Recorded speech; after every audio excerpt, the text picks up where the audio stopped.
That'll do it for me, Kingswood. Yow!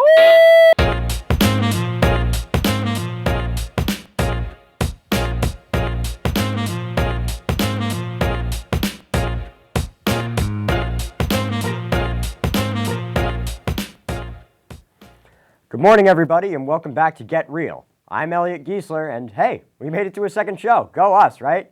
Well, we got another great week worth of content to talk to you about, so let's not waste any time and start where any good sports show does, with the NFL. It's been a couple weeks since we've been on the air, so we got a lot of stuff to talk about. So, let's, like I said, not waste any time. Starting off, firstly, with the Patriots have actually looked a little bit better. They picked up a 29-0 win over the Lions with their backup quarterback, Bailey Zappi. It's interesting because I don't want to overreact, right? Because while I am a Patriots fan, I like to consider myself at least somewhat of a realist when it comes to the stuff like that. They lost close against the Packers, which at the time I was like, ho-hum. But looking back on it, honestly, I think I wasn't giving them enough credit, considering the fact that they were down to their third-string quarterback at that point on the road against Aaron Rodgers and Matt LaFleur, who together have like a 75% win percentage or something. Not in the playoffs, though, but that's besides the point. Yeah, I think they'll be fun. I think they'll scare a lot of teams, but I think they're not really a major threat to do much. They're the kind of team that could beat anyone but could lose to anyone, so you really can't consider them contenders, but you can't take them lightly. So should be an interesting rest of the season. Hopefully Mac Jones can come back soon and continue that development that we started seeing a little bit at the beginning of this season, but especially so last season. Good luck, man. By the way, Patrick Mahomes is still the best quarterback in the league, just in case anybody was wondering.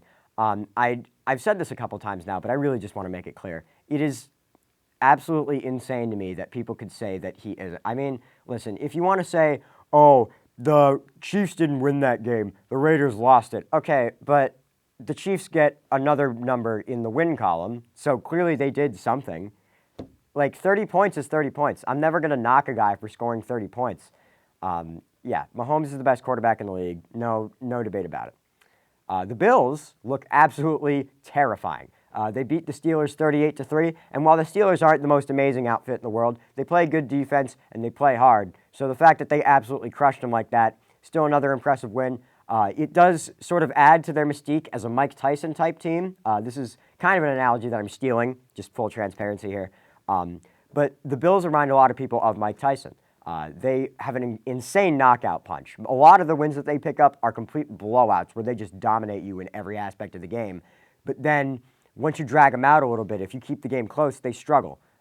They beat the Ravens in a close game, but other than that, they hadn't picked up a close win in a couple of years. So that's a little concerning if you're a Bills fan, but hey, if you just blow everyone out, doesn't much matter, does it? Moving on, the Cowboys actually look pretty good with Cooper Rush. This is kind of surprising, honestly, because I didn't think the Cowboys were going to be very good anyway. And then when Dak got hurt, I was like, yeah, no, okay, it's done. It's over. Eagles got the division. The Eagles still do have the division, and I'll talk about that later. But they've actually not looked horrible. They destroyed the Rams, and while the Rams haven't been the most impressive outfit themselves, I mean, they're still doing something, you know? It's tough, because like I said, I don't want to overreact to anything. But wins are wins, and Cooper Rush is getting a lot of them. Credit to the Cowboys' defense for really holding their ground. Speaking of the Rams, listen, I know Matthew Stafford is like turnover prone, and like that's just like a thing that he's dealt with throughout his entire career, so we shouldn't freak out about it. I'm going to freak out about it. Like, I was just giving credit to the Cowboys, but Rams, you should have beaten the Cowboys. And by the way, you almost blew it against the Falcons, and you got destroyed against the Bills on opening night. I mean, there's just a certain point where your reputation from last year is only going to take you so far in the eyes of the public, and at some point, you do have to look impressive again, because if you don't, then I'm just going to say, okay, they were a one-year wonder. You're going to be like the Buccaneers from 2 years ago, or, I don't know, the Panthers. I mean, the Panthers didn't win the Super Bowl, but they went 15-1, and everyone's like, sure, they lost to the Broncos, but they'll be back, and then they weren't back. So don't do that. The Broncos are horrible. They have not only a quarterback issue, which I'll get into, but a coaching issue, which I'm going to get into right now. Nathaniel Hackett.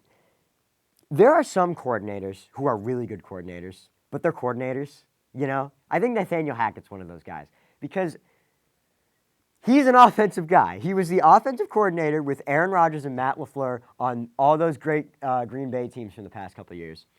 And yet their offense is really, really bad.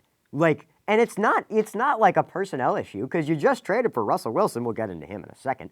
But you have Jerry Jeudy. You got tight ends. You got running backs. Your O-line isn't fantastic, but it's not the worst in the league. It's the same thing that happens. Here's a good example.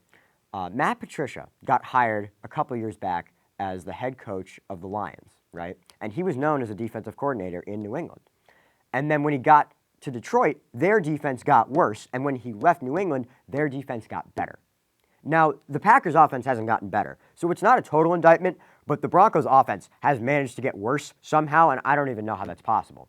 Speaking of the offense, let's go to the man who most people are pointing to for most of the blame, Russell Wilson. I like Russell Wilson. I like him a lot. I think he's a great guy. I think he's a great player. I think he's Hall of Fame bound, and I never want to disrespect a Super Bowl champion. But at a certain point, I do have to be a realist and say, hey, Russ, what's wrong? A lot of people have been pointing at the broken finger from last year and saying, well, he might be playing through injury. How can you insult him for that? And I understand what you're trying to get to, and I have sympathy for the argument you're trying to make. But the problem is, if you're trying to play through injury, then you're giving your team a worse chance to win. Years ago, I saw a stat that said a team with a backup quarterback, playing a backup quarterback, wins more often than the team playing the injured starter. You're giving your team a worse chance to win. Russ, that lands on you. You have to be more responsible. You have to be better. The Buccaneers have continued to be somewhat disappointing. They're winning. I'm not going to sit here and be like, oh, they're horrible, get them out of here. But it's like they beat the Falcons 15-21, which, like, again, wins are wins. But, like, you know, I'm not going to spend too much time harping on them, but it is a little concerning. And finally, the Eagles are very much legit. I don't know how much more people need to see, but I still see people saying, come on, they're going to come back down to earth at some point. And admittedly, they're 5-0 right now. I don't think they're going to go 17-0 because, you know, you don't just do that. But, like, they're playing really well. They're running the ball. They're playing defense. Jalen Hurts looks good. You know, he's got a little bit of a turnover issue, but he's young, so that you can coach that out of him. It's like, oh, well, he doesn't have the most, like, touchdowns in the league. It's like, yeah, sure, but they're winning games, you know? Games are games. Wins are wins, and it matters. I did say finally about the Eagles thing, but I just want to have a quick aside. The Ravens need to pay Lamar Jackson. I keep saying this, but I want to keep harping on it until the Ravens pay him because it does really matter to me that he hasn't gotten paid yet. I think it's so incredibly disrespectful to him and the numbers that he's putting up and the amount of games that he wins that they haven't paid him yet. And I think at a certain point, if you're the Ravens front out, they're usually really smart. They're great drafters. They pick up good free agents. But I don't know what's holding them back on Lamar. I get it. I really do. There's injury concerns because he runs a lot. And then there's the concerns of him not being great in close games. I understand that. But you're never going to find a quarterback who has everything unless you're the Kansas City Chiefs and you have Patrick Mahomes. So at a certain point, you have to settle. But this isn't even really settling because Lamar is already a former MVP. And well, that's going to do it for the NFL talk. Moving on to baseball. I know I didn't talk about baseball last week. This is new territory for me. But something did happen. Aaron Judge broke the American League home runs record. And this has prompted a lot of people to start questioning the steroid era of baseball and looking at guys like Sosa, McGwire, and Bonds and saying, should we just take the home run records away from them and just give them to Judge because Judge is doing it clean? Here's what I think. I think it's a lot more complicated of a topic than people are giving it credit for. And that's why I want to talk about it, because I don't have a definite answer for you. I just want to give a lot of angles and see if I can maybe change your mind, maybe just see the other side of the argument, no matter what side you're on. So first of all, let's not beat around the bush. Aaron Judge deserves a lot of respect. What he has done this season is nothing short of absolutely incredible. 62 home runs is 62 home runs. Like, that doesn't that doesn't fall off of trees. Like, Aaron Judge, fantastic season. He deserves that American League record undoubtedly. But I do think we have to acknowledge the fact that Sammy Sosa and Mark McGwire saved the sport in the late 90s, and then Bonds kept that trend going into the 2000s. Remember, there was a baseball strike that canceled the World Series in 1997. The sport was almost completely thrown to the side because of that, because it's like, well, they weren't on TV for an entire year, and the ratings were already dipping. But season afterward, Sosa and McGwire have the famous home run chase, the summer of love, all that. A lot of people have a lot of fond memories of that summer. And you can't just take that out of the sport because it's history. Even if you look back and say, well, it was tainted by steroids. I understand that. I really do. But I don't want to say it was okay because everybody was doing it. But on a certain level, if literally everybody was doing it, you know, the pitchers were on steroids. They were pitching faster because of the steroids, so it's only fair that the batters get to hit farther because of the steroids. Now, in a perfect world, they never would have used steroids at all. Everybody would have been like Ken Griffey Jr., and the sport would have been great. But we don't live in a perfect world. Moving on to the much more famous name in that scandal is Barry Bonds. He, of course, has the all-time home run record. He hit 70, I want to say 3, which is the all-time record for the majors. And a lot of people just don't like him because of the steroids and because, really, he wasn't a great guy. And I'm not going to argue with you on that. I've heard the stories about Barry Bonds, the way he used to talk to reporters in the locker room, the way he used to harass his teammates. It wasn't great. Barry Bonds is not winning a Nobel Peace Prize. This is not a friendship competition. But you do have to admit, he's probably one of the 3 greatest baseball players who has ever lived, if we're looking at just pure talent. You can't just take that out of the history books. I think that's a little ridiculous. Cheating's been a part of baseball since its inception. We've had the White Sox scandals. In more recent years, we've had the Houston scandal, which extended over to the New York Yankees and the Boston Red Sox with the sign stealing and the cameras in the dugouts and all that. And I'm not saying I like it, but what I am saying is if you always take it out of the history books, then baseball doesn't have a history.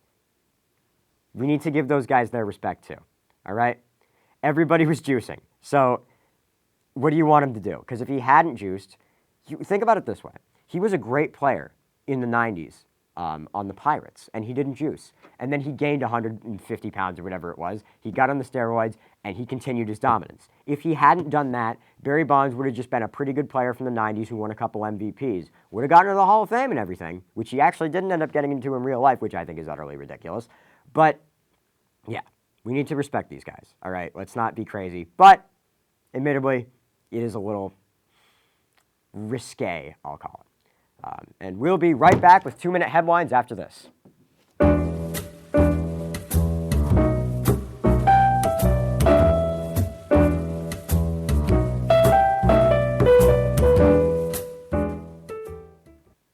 Welcome back to the 2-minute headlines segment. I explained it last week, but for any first-time viewers, this is exactly what it sounds like. I am giving myself 2 minutes on the clock to go through all of these headlines, just give a brief explanation. This is all just stuff that I wanted to talk about, but didn't seem to warrant its own block of time for a topic. So, without any further ado, let's get right into it. Starting off with, Harden wants his credit. For anybody who doesn't know this is like a recent thing that I actually just saw this morning. James Harden did an interview with some of the Philadelphia press, talking about the fact that he took less money on his contract so that the 76ers could fill out the roster better. And somebody asked him the question, hey, do you think you should be getting more respect for that? And he answered pretty plainly, yes, I do, but I actually don't care, which is kind of conflicting statements there, but whatever. Do you, Harden? Moving on, Draymond Green punched Jordan Poole in the face at a Warriors practice. This video got leaked by TMZ. I'm not going to show it just because I think everybody's seen it at this point, and I don't want to risk YouTube or anything being like, no, you can't show that. But if you want to find it, it's basically everywhere that you can try to find it. From what I can tell, this was like an ongoing rivalry that had been happening at practice. Draymond didn't like Poole. Poole didn't like Draymond. It was a whole thing.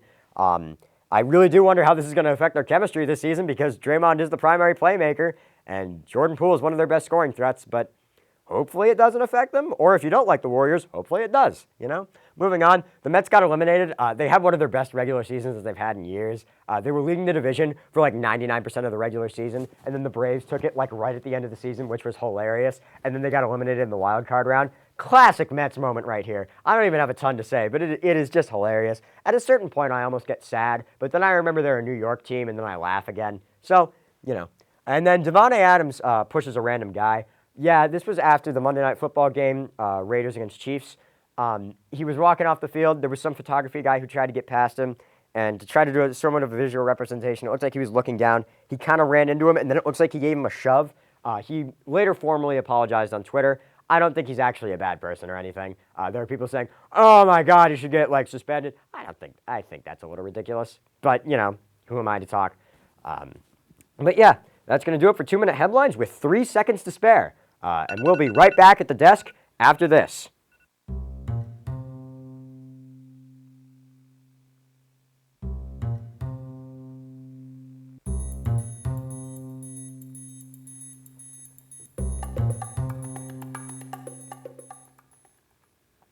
And now we're going to be moving on to our very own hometown Kingswood Knights. All right, let's get started with our athletes of the week. Our female athlete of the week is Sarah Paraskos for field hockey, and our male athlete of the week is Troy Dow for soccer.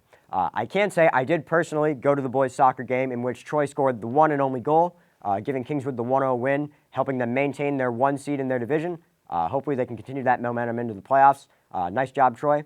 And as for Sarah, I can't say I personally saw any of it, but I can very much trust that it was a well-deserved accolade. Great job, you two. Keep up the good work. As for games this Friday, boys soccer has a game at Plymouth, girls soccer has a game at Merrimack Valley, and the boys football team has a game at Stevens. Good luck to all of you, and let's try to rack up some wins, boys. And moving on to our final topic of the day, the Green Bay Packers. They're one of the most popular franchises in the NFL. I'm sure they don't need an introduction from me. They've got Aaron Rodgers. They've got Matt LaFleur. You can see him behind me. But quite frankly, over the past decade or so, they've been pretty disappointing, and it's really been pretty blatantly obvious over these past couple of years. So I just wanted to do a bit of a deep dive into what has kind of happened. Throughout this season specifically, they have been just thoroughly underwhelming. I understand that they lost Devontae Adams, but it is really just pathetic. They should have beat the Patriots convincingly. And I'm saying that as a Patriots fan who just a couple minutes ago acknowledged, hey, that was actually a better loss than I gave it credit for. But a lot of that also does fall on the fact that the Packers just did not play up to their abilities. They are a far better team than the Patriots. They had their starting quarterback. They got all their receivers. They got everything. So why did you only beat us by 3? What happened? You have Aaron Rodgers. Come on, you're at home. They should have beaten the Giants. This is the way bigger thing. They went to London and they lost to the Giants. Now, I understand. Those London games are always weird. You get jet lag. It's not really a home game for anybody. It's a whole thing. And I'm not even saying the Giants are, like, horrible. But Daniel Jones beat you, man. You're Aaron Rodgers. You're Matt LaFleur. And you're facing a rookie head coach, a quarterback who, for all intents and purposes, might as well just be a running back at this point. Saquon Barkley had a pretty good game, but it wasn't even like he was fantastic. He was just like, hey, this is Saquon Barkley. So their record is not what it should be. They've already lost to the Vikings once, which puts them way behind in the standings at this point. If they lose to them a second time, I see it almost impossible for them to win this division. They made a huge mistake with their receiving core this offseason. As I talked about, they lost Devontae Adams in that sign and trade or whatever it was. And here's the thing. I understand that you're not going to be able to get one-for-one value for Devontae Adams when it comes to wide receivers, because when it comes to wide receivers, he was one of one. He wasn't the best in the league. I think that accolade went to Cooper Kupp last year, just because he had the Triple Crown and he won the Super Bowl, and he had a fantastic season. But you weren't going to find a guy who's like Devontae Adams, because Devontae Adams is him. You're not going to find another Devontae Adams. But what they did do instead is they went and they got MVS, they got some kid off the Chiefs whose name I can't remember off the top of my head, which tells you how good he is. And then they drafted a couple of guys and the draftees haven't even looked horrible as of yet, but you got to remember that this is Aaron Rodgers. Aaron Rodgers is a very interesting guy because he's talented. Nobody's ever going to deny that. But he will very much put receivers in the doghouse if you embarrass him by dropping a pass or maybe tipping a pass that then gets intercepted. Tom Brady kind of does this too, but I notice it being more extreme with Aaron Rodgers. I just think they didn't think it out as much as they should have, and now there's kind of just a hole in their offense that they're basically unable to fill. Speaking of Aaron Rodgers, I just want to remind the Packers organization that you are not going to get insanely lucky again like you did with Aaron Rodgers at the quarterback position. Because remember, they had Brett Favre for a long time. And then in the 2005 NFL draft, Aaron Rodgers was projected to be the number 1 pick. Everyone thought he was going to go number 1. Turns out Alex Smith went number 1 because the 49ers didn't have any foresight. No disrespect to Alex Smith, by the way. He was a great guy, great player, but Aaron Rodgers is better. So Aaron Rodgers falls all the way to 24, where the Packers are just like, well, we have a quarterback, but we can't just let this guy go past. And it was a good choice by them. They picked him up. He developed for 3 years, and then he got the starting job, and he had the Aaron Rodgers career. I just want to let you guys know that doesn't happen 2 times in a row. It's rare enough that it happened once. And by the way, it's rare enough that it's actually happened twice in one generation, because remember, the Colts went from Peyton Manning to Andrew Luck. But you're not going to find another can't-miss Hall of Fame talent who's going to be able to carry you past your inabilities again. Like Jordan Love, they drafted him, and it is so unbelievably obvious to everybody with a brain that he has not developed as much as they thought he would, because we've seen him a couple times and he has not looked great. And by the way, if he had developed into a good quarterback, he'd be starting right now, because Aaron Rodgers is an absolute headache for that organization. So when Aaron Rodgers retires, sure, they'll have a weight off their shoulders, like emotionally, but like in terms of talent, they're going to get way worse. Hey, Packers, do you remember the 1970s and the 1980s? Yeah, you were a laughingstock. You were a nobody franchise for 20 years. If you don't fix something right quick, that's going to happen again. You won 2 Super Bowls in what is accounted for, I believe it's almost 35 years at this point, of Hall of Fame quarterback play. And you've got 2 Super Bowls. The Patriots had 1 Hall of Fame quarterback. For 20 years, they got 6. And I'm not saying he's got to be as many as Tom Brady, because what Tom Brady and the Patriots did is ridiculous, but you can't get close to that with 35 years of excellence at the quarterback position. And by the way, a team with a big brand name, so you can haul in free agents. Sure, you're not going to get everybody, because some people just don't like cold weather, but you can't get more than you've gotten? I just don't believe that. Like, quite frankly, I actually just don't think that that's true. So you either, A, have to make big changes fast, trade for a quarterback, make Aaron Rodgers happy, develop some kind of quarterback or something like that. Or, at the very least, just win another Super Bowl so that you're not a complete laughingstock once Aaron Rodgers is gone, which is coming a lot faster than I think they know. Well, that's going to do it for me, everyone. Thanks for tuning into the show. If you've got any gripes with any of the takes that I've spewed today, I've got a couple of my social medias linked down below. You can shoot me a DM, you can tag me in something, whatever you want to do. Thank you all for stopping in. I'd like to thank my technical crew, and I'd like to thank the Kingswood Multimedia Department for making this possible, and I'll see you all in 2 weeks.